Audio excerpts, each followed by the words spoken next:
મારા ભાઈ ઉપર આજે મારા કોઈ સમાજના દીકરા ઉપર આવું થયું છે અને જે આ વારેમાં કોઈ સમાજના દીકરા ઉપર આવું કેમ બનાવ બને છે એટલે મારે જે હમણાં થોડા દિવસ પહેલા એક વિડીયો બનાવ્યો છે આ ભાઈ સોશિયલ મીડિયા વાયરલ થયો છે કે અમે બસાવ પક્ષથી આવો રીતના વિડીયો વાયરલ છે બે તદ્દન ખોટી વાત છે અને આ નાની નાની માછલીઓ જે પકડવામાં આવી છે ને એને મેન આરોપી તો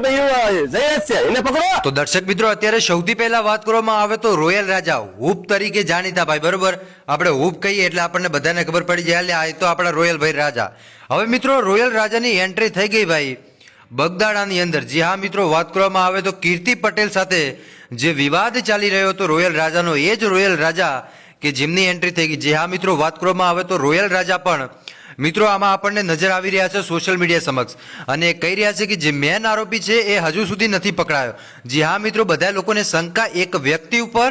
અને એ વ્યક્તિ મિત્રો બધાની નજરમાં આવી ગયો એટલે કે જયરાજભાઈ બરોબર। આમ તો મિત્રો પોલીસે એમનું નામ લીધું નથી ભાઈ અને કોઈ પણ જે કહેવાય ને કે પોલીસ સાહેબો તરફથી જે આપણને માહિતી મળી એમાં ક્યાંય મિત્રો માયાભાઈ આઈના દીકરાનું નામ નથી મિત્રો ક્યાં પોલીસ સાહેબે નથી કીધું ને એમને પોલીસ સાહેબે તો એમ કીધું કે બગદાણાની જે મેટર થઈ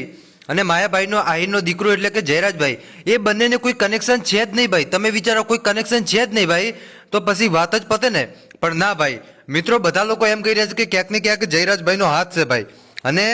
જયરાજભાઈને પકડો એ માટે મિત્રો ખુલ્લેઆમ લોકો કહી રહ્યા છે બરોબર। આ મતલબ કે આ જે રોયલ રાજા છે ને એ શું કહે છે એ પણ તમને આગળ વિડીયો બતાવું સાહેબ। તો આ તમે વિડીયો જોજો અને વિડીયો જોયા પછી મને કમેન્ટ કરજો ભાઈ કેમ કે સોશિયલ મીડિયાની અંદર તમને ખબર છે કે આવા ઘણા બધા વિડીયો વાયરલ થતા હોય છે। તો સૌથી પહેલાં તમને રોયલ રાજાનો વિડીયો બતાવો ભાઈ અને આ વિડીયોની આપણી ચેનલ કોઈ પણ જાતની પુષ્ટિ કરતી નથી કેમ કે આ વિડીયો સોશિયલ મીડિયા અને ઇન્ટરનેટના આધારે આપણને મળે છે એટલે ખાસ કરીને નોંધ લેવી। બાકી ચાલો સૌથી પહેલા તમે રોયલ રાજાનો આ વિડીયો જોઈ લો કે અમે બસાવ પક્ષથી આવો રીતના વિડીયો વાયરલ છે બે તદ્દન ખોટી વાત છે અને આ નાની નાની માછલીઓ જે પકડવામાં આવી છે ને એને મેન આરોપી તો જયેશ છે એને પકડો ને જો આ 5 થી 10 દિવસની અંદરમાં આનો ન્યાય નહીં આવે ને તો આખા ગુજરાતમાં કોઈ સમાજ આંદોલન કરશે અને હું મારા સોશિયલ મીડિયાના પાવરથી આંદોલન કરવાનું છું।